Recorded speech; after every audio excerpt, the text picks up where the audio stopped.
उठा ले गे बहिन ललसा पूरा ले गे कलसा उठा ले गे बहिन ललसा पूरा ले गे नव दिन नवरात्रा में नव दिन नवरात्रा में साँझ देखा ले गे नव दिन सही को बहिन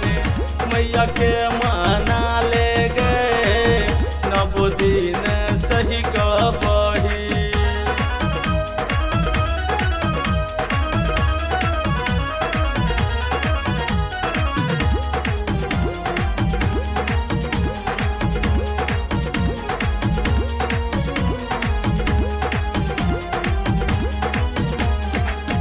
चढ़ गेलै आसिन के पावन महीना मैया के पूजा पाठ कहरै रोजीना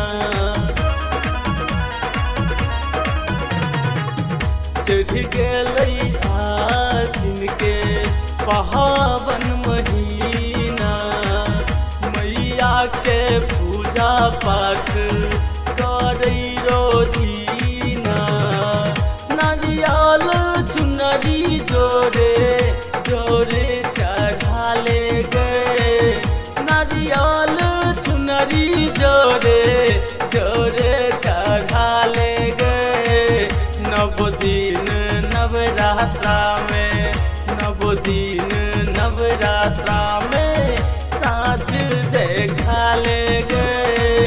नव दिन सही को बहिन मैया के मना ले गे नव दिन सही को बहिन।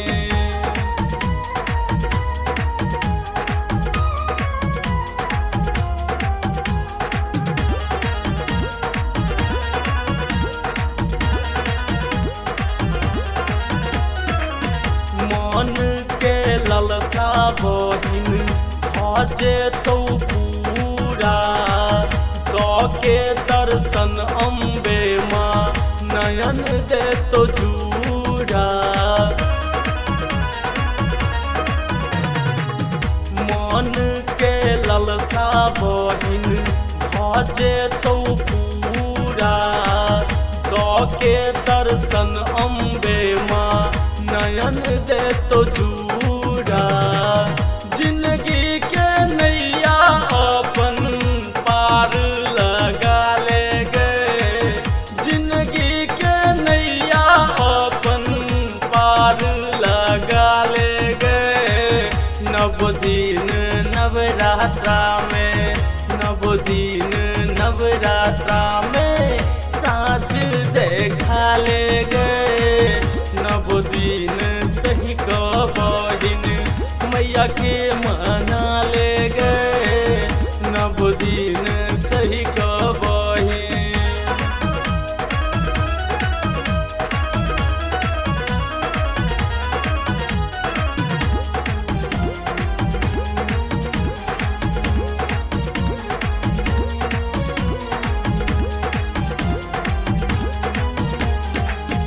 कहै छौ भैया तोहर विजय दरभंगिया कहले उपास चले माँ के दुआरिया कहै छौ भैया तोहर विजय दरभंगिया कहले उपास चले माँ के दुआरिया रविंदर आजाई के संगे लगा ले गे ओम प्रकाश के बहिन संगे लगा ले गे नव दिन नवरात्रा में नव दिन नवरात्रा में साँझ देखा ले गे नव दिन सही को बहिन मैया के मना ले गे नव दिन